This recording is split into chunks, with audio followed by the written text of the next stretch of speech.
If someone were to ask you on the street today, hey, have you seen that movie with Nick Cage where he goes to find his kidnapped pig, and you hadn't seen the film Pig, the one I'm about to talk about, you'd probably think to yourself something similar to what I did when it came up on my economy class airline seatback passenger distraction device before I chose to watch it. Wow, it's been over 25 years since Con Air or Face Off came out, and Nick Cage is still a crazy guy doing weird stuff in movies. And in part, we're right, me and my imaginary version of you.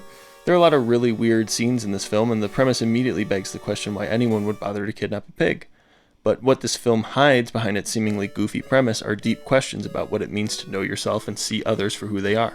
Pig discusses the power of names and what gives them that power. It investigates the difference between physical reality and internal reality over time, and along the way poses questions and ideas about what it means to really care about someone or something. The casting of Cage and the general audience's relationship with him and his work has this effect of us expecting him to be the odd bird we know and love, but twists this expectation on its head with his portrayal of the hermit widower Rob. Rob is indeed unordinary. It would be easy to paint the elemental cabin-dwelling Rob in the same light as other weird roles Cage has played, but ultimately all of the figures who could be considered antagonists or obstacles to Rob's goals in the film are ultimately persuaded by his actions and words. And to be very clear, they're persuaded. Rob's completely reasonable through the entirety of his escapade in this film. Over the course of it, Rob does not bribe, threaten, attack, or otherwise force anyone's actions. His only tools are his words, knowledge, gifts, and identity. Let's present the story as it stands from the start. Our protagonist, Rob, played by Nick Cage, lives alone in the woods, cooking things like rustic mushroom tarts with his cute little piggy, who also comforts him in a moment of grief. Together they go eating dirt, hunting truffles, and selling them to Amir, played by Alex Wolff, notable for his performances in other deep and dark films such as Hereditary and The Naked Brothers Band. Amir is a young entrepreneur who drives a yellow sports car and listens to podcasts or audiobooks about classical music. Amir shows up to buy the truffles, and while he tries to strike up some kind of small talk with Rob, he's met completely with the cold shoulder as Rob just whistles for his pig and walks inside before Amir leaves with the truffles. We can presume this is Rob's daily life in a nutshell. That is, until one day when people break into his cabin in the night, assault him, and kidnap his pig. After regaining consciousness in the morning, Rob reunites with Amir for a ride. They meet with another truffle hunter named Mac, who quickly identifies the likely kidnappers. However, the culprits are just two addicts who were hired by an unidentified rich guy in Portland that they delivered the pig to. From here, a seemingly desperate search begins. In Amir's words, "What are you gonna do, knock on every fucking door in Portland?" I might know someone. And in the next scene we see that he does know somebody. An older middle-aged man sits in front of a table in a tent in Portland, counting money. Rob meets up with the man who he gives a container of truffles to, asking if he has heard anything about a pig. The man looks at Rob, ignores his question, and instead says this. I remember a time when your name meant something to people, Robin. But now, you have no value. You don't even exist anymore. You don't exist. He repeats as if to emphasize that this is not a metaphor to him. You don't exist. Rob leaves, and the man asks Amir if he knows Rob's real name, which Amir doesn't.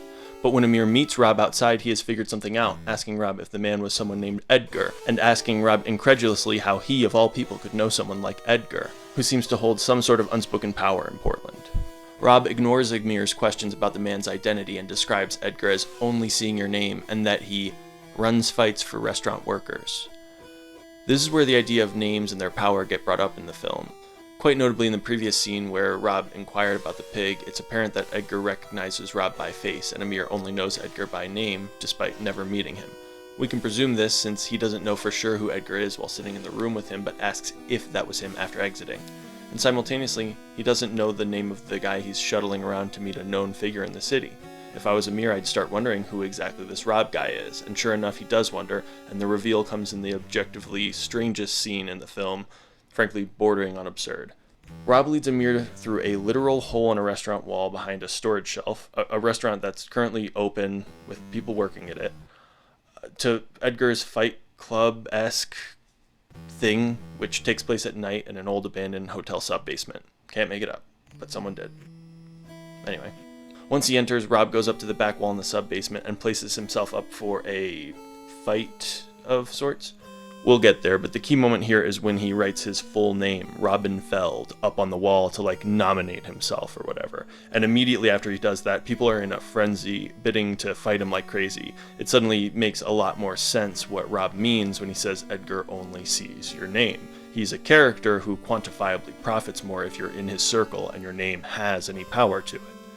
And from this point we can infer that Rob is, or perhaps more aptly was, more than just what we see of him now. Rob may live out in the woods alone, far from civilization, but his name means something. For better or worse, it holds power. The auction winner, some dude in a red server's vest, then comes up and has a number of seconds to beat the hell out of Rob, who must hold his hands behind his back. Rob endures and is rewarded with the information he seeks, the name of a restaurant in town where the chef will ultimately reveal who truly stole his pig.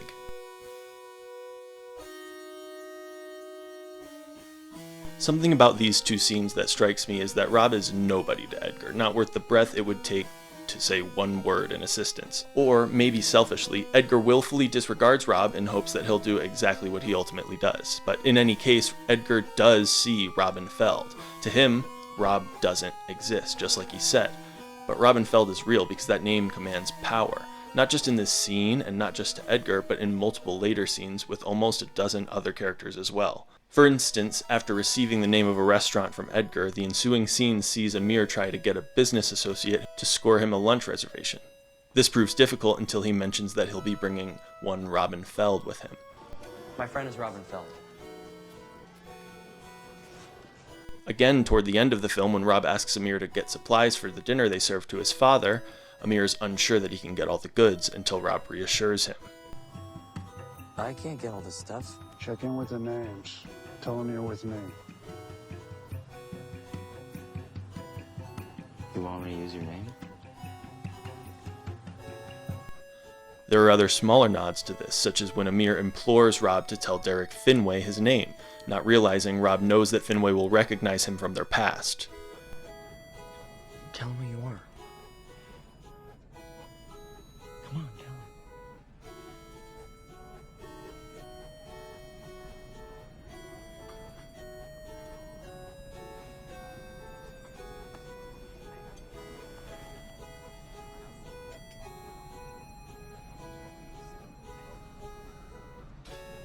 Chef Feld. The movie clearly shows in these ways that the names and reputations that precede people have implicit power and meaning. The morning after the fights, over a breakfast of burnt French toast, Amir reveals what Robin Feld meant to him before ever meeting Rob. The name, or interchangeably the man, reminds Amir of his parents, who he only recalls as perpetually miserable and argumentative, except for one time when they went out to a certain restaurant, whose kitchen was run by Chef Robin Feld. He says they talked for years about that meal, and Rob asks how they are now.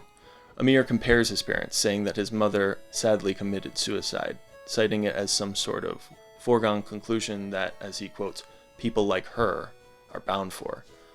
He contrasts this with his father, who he describes as locked in and saying he'll be around for a while before insulting him with an explicit curse.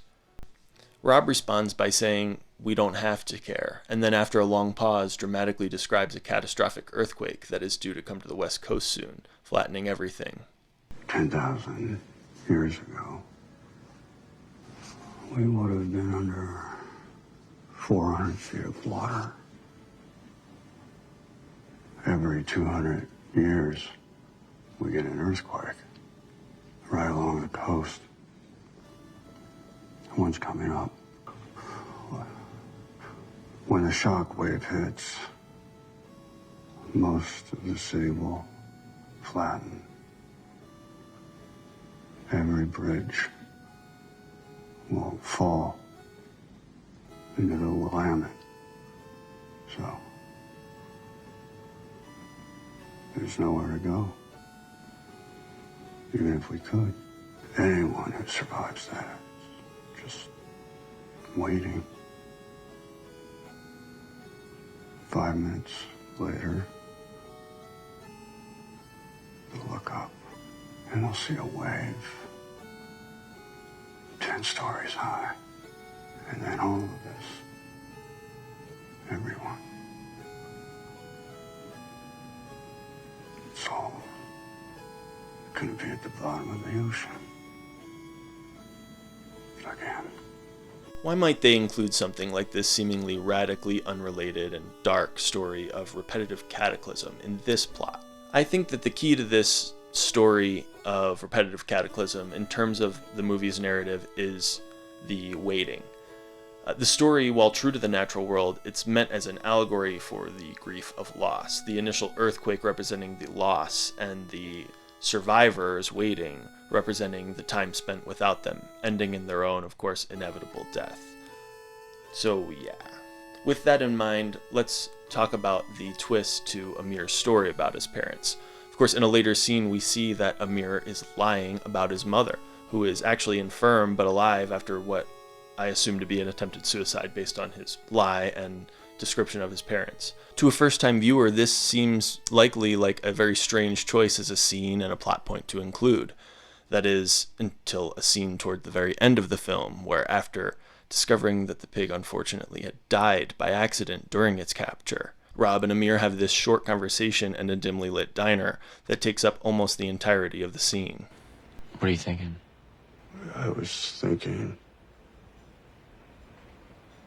if I never came looking for her, in my head, she'd still be alive. But she wouldn't be.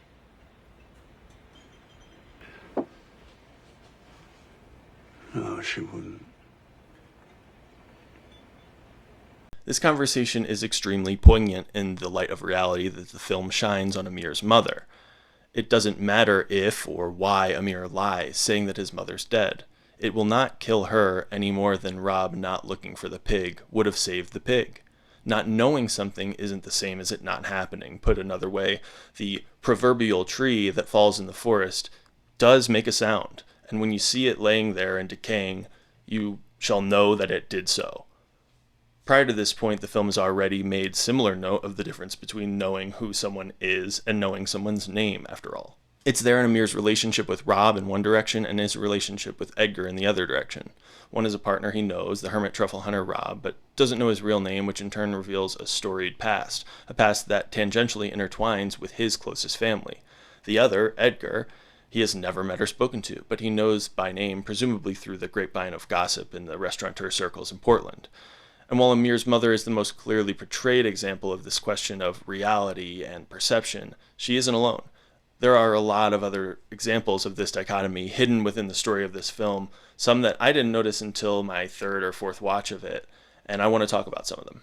Firstly, we should discuss Rob's deceased wife, Lori. She's introduced without a name toward the beginning of the film via a cassette tape recording that gets cut off by Rob before it can complete.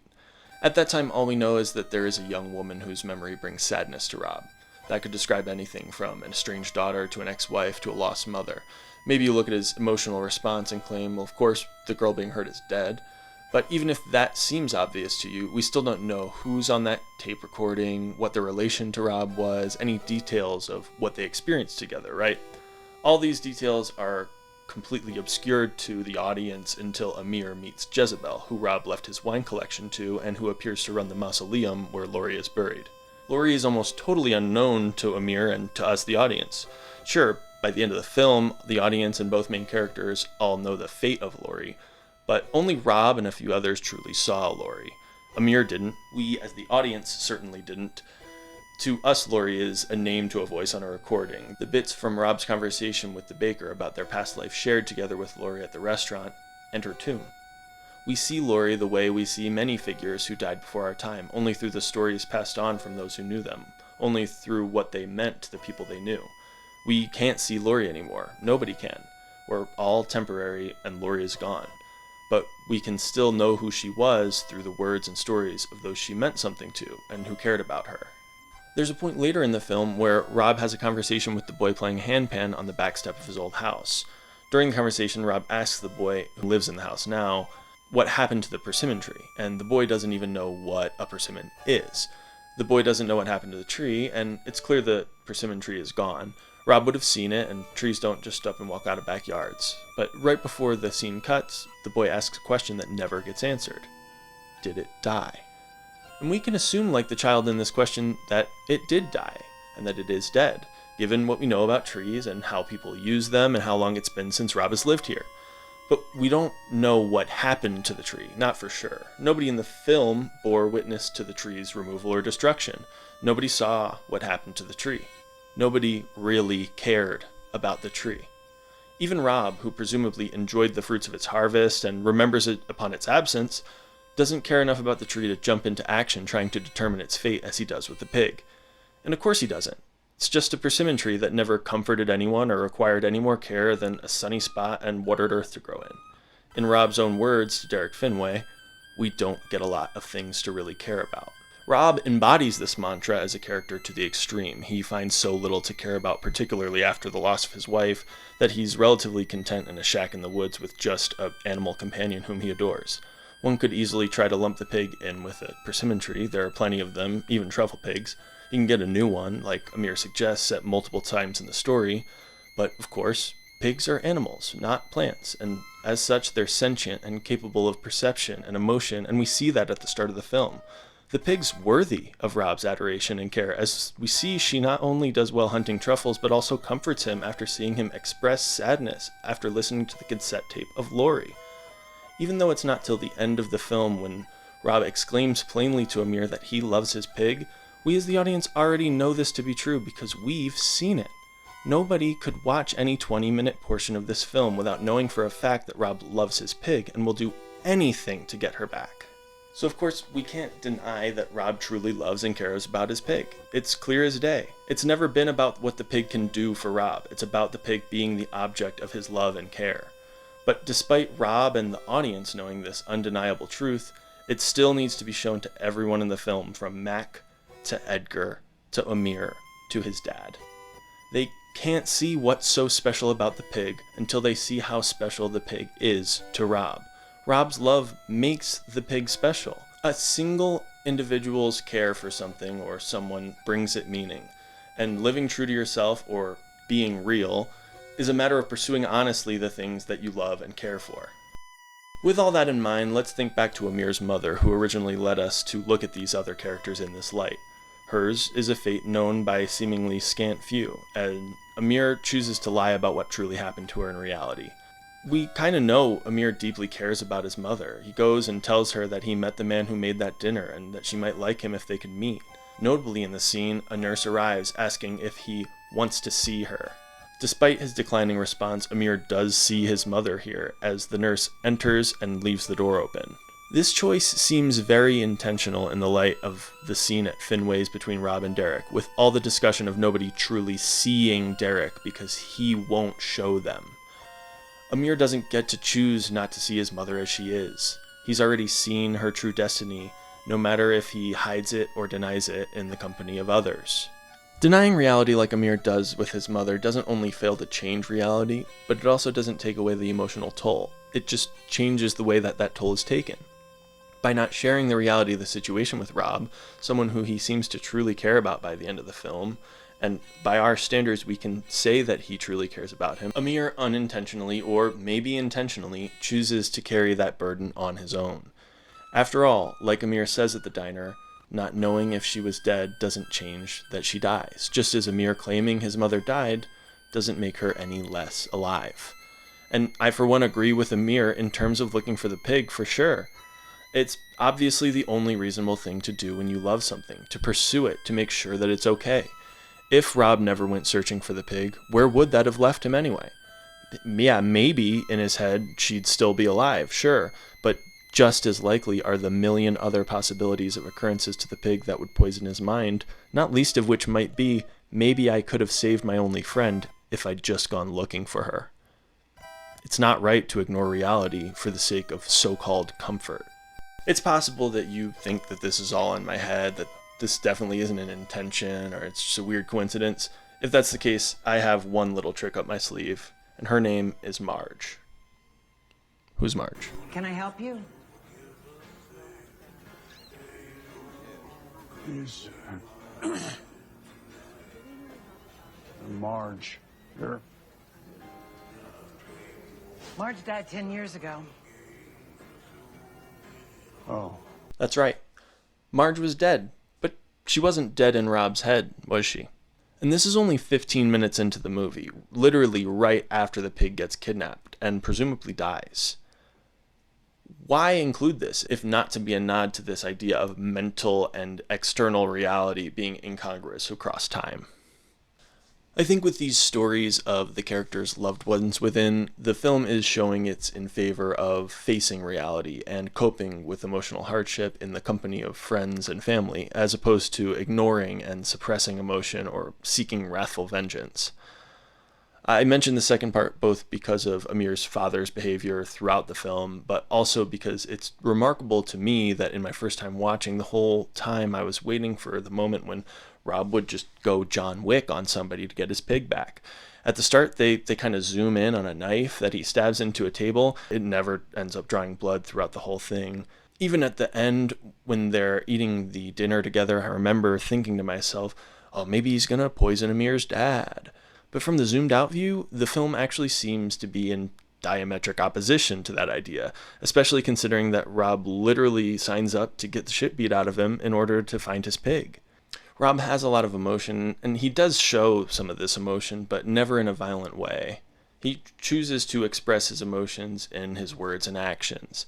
Even at the end when it's revealed that his pig died, Rob does not lash out. He collapses and sobs. He's finished fighting to find what happened. He can only surrender to reality, helpless to change the pig's fate. There's no point in further action, nothing worth caring about on the other end of a conflict with Amir's father. The pig was all Rob had left to care about, and now she's gone, no matter what else happens. The scene at Finway's opens with a cryptic and triptych introduction by their server. We all have a set of held beliefs about the world around us. To challenge them is to acknowledge our foundation is sand, but it opens us up to something greater, to pure connection, to true life. After being served a plate of deconstructed scallops, Rob quickly asked to speak to the chef, and here enters Derek Finway. Chef Feld. Oh my God. May I? How are you? My God, you've been off the scene for what, 10 years? 15. Really? Okay. I thought you were, well, I mean, the time is very, Sure. Yeah. You probably don't remember me, but I actually worked at Hestia. You were a prep cook for 2 months. Was it 2 months? I fired you because you always overcooked the pasta.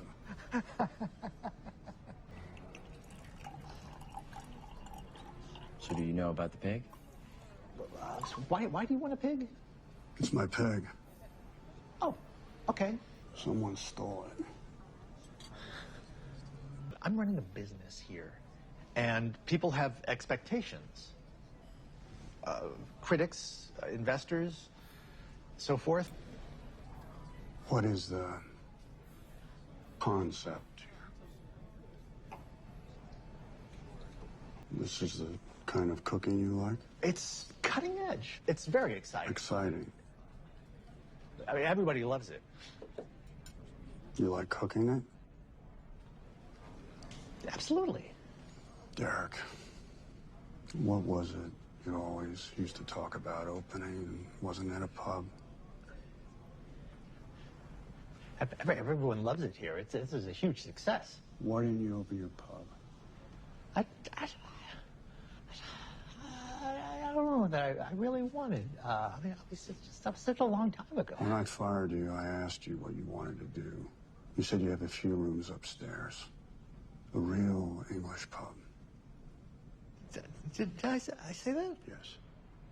Nobody wants pubs around here. It's just a terrible investment. What was going to be your signature dish? Liver Scotch eggs with a honey curry mustard.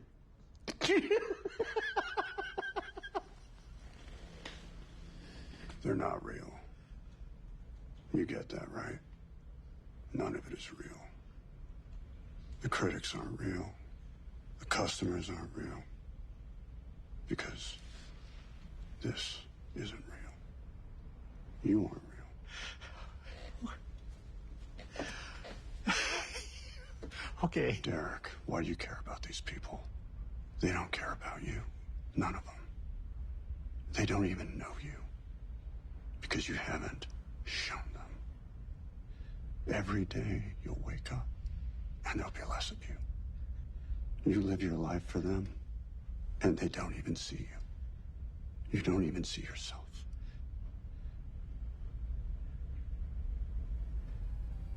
We don't get a lot of things to really care about. Despite being cohorts in the Portland foodie scene, according to Rob, Derek is not real, and none of his fans, clients, or customers are real, because he's not showing them who he truly is. And if he isn't being real, then they cannot be real.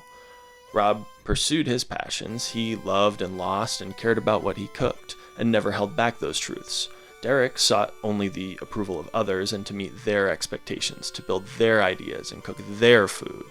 And this is all despite having some novel ideas of his own. He didn't believe in himself enough to follow through with an old English pub, something that, based on how he says, "It's a terrible investment," would have challenged the trend of the restaurant scene. But of course, to not challenge them in this case, in Derek's case, would be to suppress himself, to not show the purest and truest parts of himself. Rob knows Derek because he worked under Rob long ago, before being fired. Rob had seen what Derek's true desires were, and he knows the actual vision Derek had for his life and career.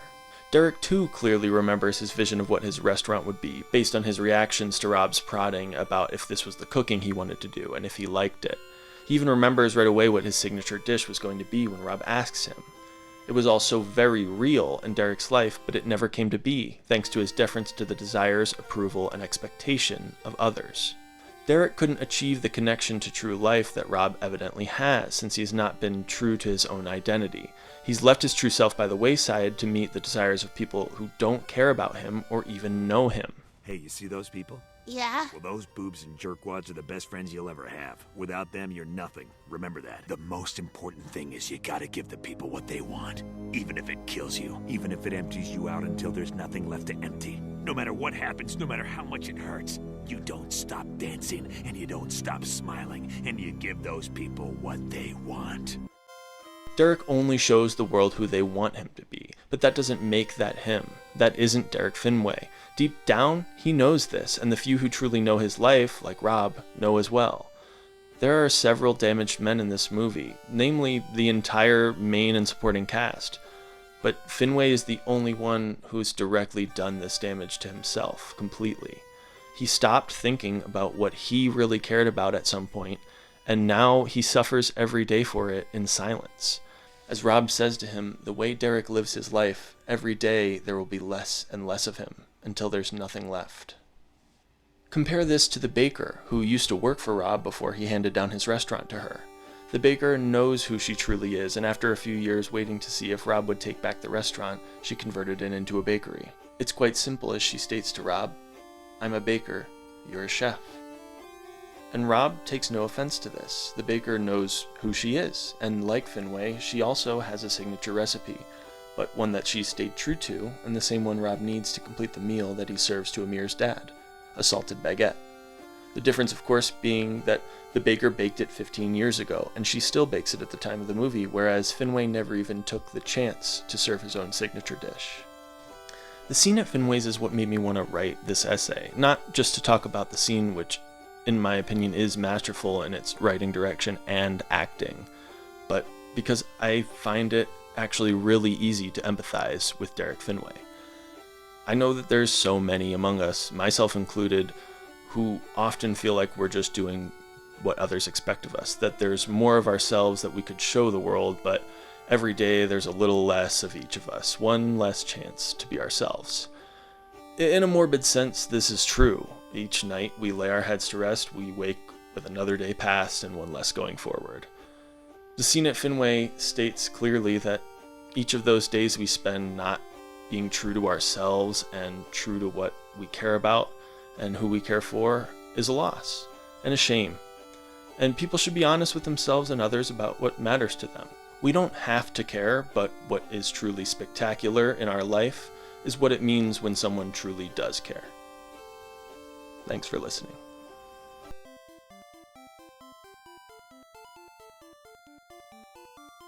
No!